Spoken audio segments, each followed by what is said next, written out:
মাধ্যমিক second summative পরীক্ষায় ভালো রেজাল্ট করার জন্য এই গ্রামারগুলি অবশ্যই তোমাকে প্র্যাকটিস করতে হবে।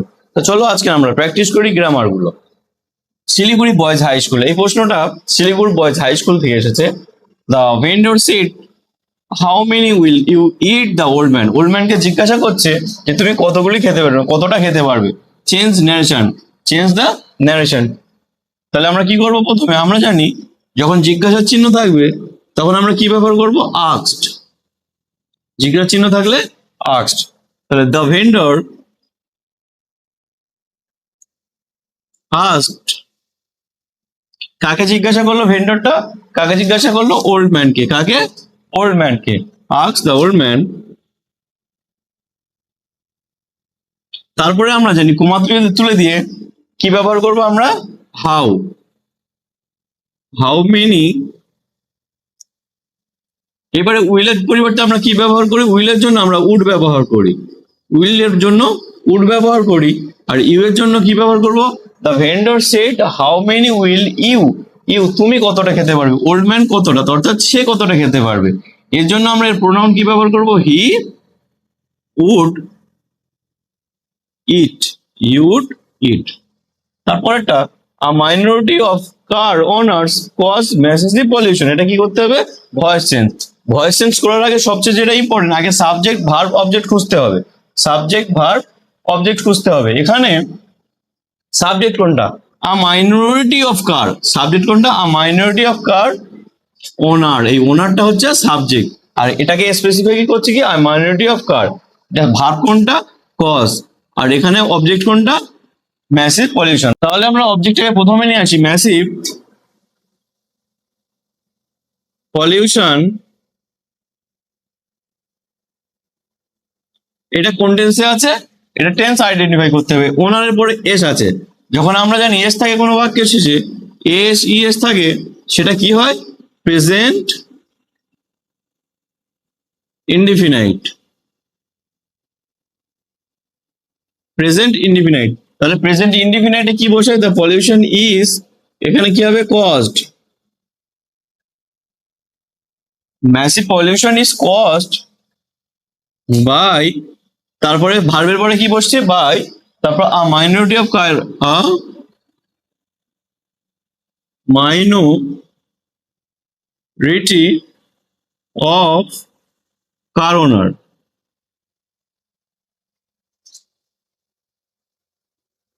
তারপরে কি? Finding his lost watch he became happy. এটা টেন্স কি হবে? এটা টেন্স আইডেন্টিফিকেশন করতে হবে। টেন্স আইডেন্টিফিকেশন কিভাবে করব? লস্ট, এটা ভার্ব কি? ভার্ব দিয়ে আমরা আইডেন্টিফিকেশন করব। লস্ট ওয়াচ মানে হচ্ছে লস্ট কোন টেন্স? ভার্বের সেকেন্ড ফর্ম। এখানে বিকাম ভার্বের সেকেন্ড ফর্ম। তাহলে আমরা কোন টেন্স বলবো? এটা প্রেজেন্ট পাস্ট ইনডিফিনাইট। এটা পাস্ট ইনডিফিনাইট। মিশা অ্যারাইভড টাইমলি। মিশা অ্যারাইভড টাইমলি। এখানে অ্যারাইভের ফেজাল ভার্ব কি জিজ্ঞাসা করেছে? কি ফেজাল ভার্ব কি হবে? এখানে ভার্ব যেহেতু অ্যারাইভড টাইমলি, এটাকে আমরা ফেজাল ভার্ব করি। ফেজাল ভার্ব হবে turned up.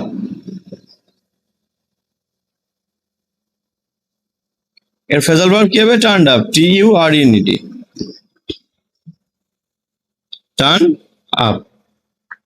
Good manners depend dash our family tradition and reading. এখানে কি হবে? এখানে বলেছে এটা কি করতে হবে? এটা প্রিপোজিশন। প্রিপোজিশন ব্যবহার করতে হবে। গুড ম্যানার ডিপেন্ডস কিসের উপরে নির্ভর করে? কিসের উপরে নির্ভর করে? আওয়ার ফ্যামিলির উপরে। ফ্যামিলির গুড ম্যানার কিসের উপরে? যে যত ভালো ফ্যামিলিতে বিলং করবে তার ম্যানার্স তত ভালো হবে।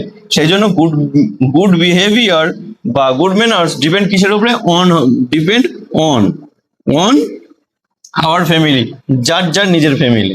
The ট্যাটার্ড shirt was lying on the মাড। Participle adjective. এটাকে কি করতে বলেছে? Participle adjective. পার্টিসিপেল অ্যাডজেক্টিভ আমরা কিভাবে করি? আমরা ভার্ব প্রথমে চিনবো। ভার্ব ভার্ব চিনে তারপরে তার সাথে কি আইএনজি যোগ থাকে এবং ইডি যোগ থাকে। যখন ইডি যোগ এবং আইএনজি যোগ থাকে, সহজ চেনার উপায় হচ্ছে ইডি এবং আইএনজি যখন কোনো বাক্যের সাথে ভার্বের সাথে যোগ থাকবে তখন সেটি পার্টিসিপেল অ্যাডজেক্টিভ। এখানে আমরা খুঁজে বের দেখবো দ্য ট্যাটার্ড শার্ট ওয়াজ লাইং। একটা আছে আর এখানে একটা আছে, তাহলে আমরা কোনটা দেখবো? The tattered. এই ট্যাটার্ডটা হচ্ছে participle adjective. Number 7, I remember the house where I was born. এটা কি করতে বলেছে? সাব ক্লজ, অর্থাৎ ক্লজ আইডেন্টিফিকেশন করতে হবে। আমরা জানি ক্লজ, ক্লজের মেন হচ্ছে principal clause and subordinate clause. এই সাবঅর্ডিনেট ক্লজের মধ্যে আবার তিনটে ভাগ আছে, সেই ভাগগুলোকে আমাদের আইডেন্টিফাই করতে হবে। I remember the house where I was born, এখানে ক্লজ কোনটা? আমরা জানি যেখানে verb where I was born, এটা হচ্ছে ক্লজ। এটা কোন clause? Where I was born, এটা ক্লজ। কোন ক্লজ? Adjective clause. কেন অ্যাডজেক্টিভ ক্লজ? কোথায় দিয়ে জিজ্ঞাসা করছে, কোথায়, কখন, কোথায় জিজ্ঞাসা করলে সেটা কি ক্লজ হয়ে যায়? Adjective clause. সেই জন্য এটা অ্যাডজেক্টিভ ক্লজ হবে। The stars will be my guide, verb form. এখানে ভার্ব ফর্ম ঠিক করে কি করতে বলেছে? Rewrite the sentence, rewrite the sentence. ভার্বের যখন ফার্স্ট ফর্ম থাকে তখন কোন টেন্স ব্যবহার হয়? তখন প্রেজেন্ট, ফিউচার ইনডিফিনাইট ব্যবহার হয়, future indefinite. The stars will guide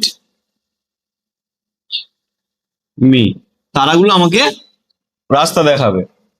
I am not so large as you, degree, এটা ডিগ্রি চেঞ্জ করতে বলেছে, এটাকে ডিগ্রি চেঞ্জ করতে বলেছে। তাহলে কি হবে এখানে? I am not so large as you, তাহলে কি হবে? ইউ আর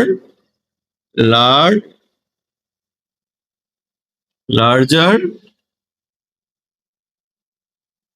দেন আই বা me, you are larger than me, তুমি আমার চেয়ে বড়। He is very weak, he is very weak, he can not run fast. এটা কি করতে বলেছে? টু ব্যবহার করতে হবে, টু ব্যবহার করতে হবে। এখানে আমরা কি করব? টু ব্যবহার করার নিয়ম, আমরা প্রোনাউনকে অমিট করতে হয়। তখন কি করব? He is very, he is very weak, he is ভেরিটাকে আমরা কে তুলে দেবো? আমরা কি করব? ভেরিটাকে তুলে দেবো।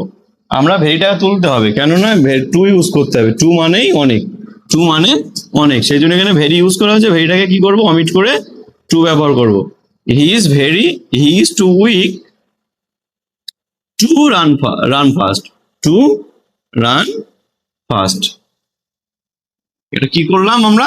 ভেরির জন্য, ভেরি মানে অনেক, সে অনেক দুর্বল, তার জন্য আমরা টু মানেও অনেক, সেই জন্য আমরা ভেরিটাকে তুলে দিলাম।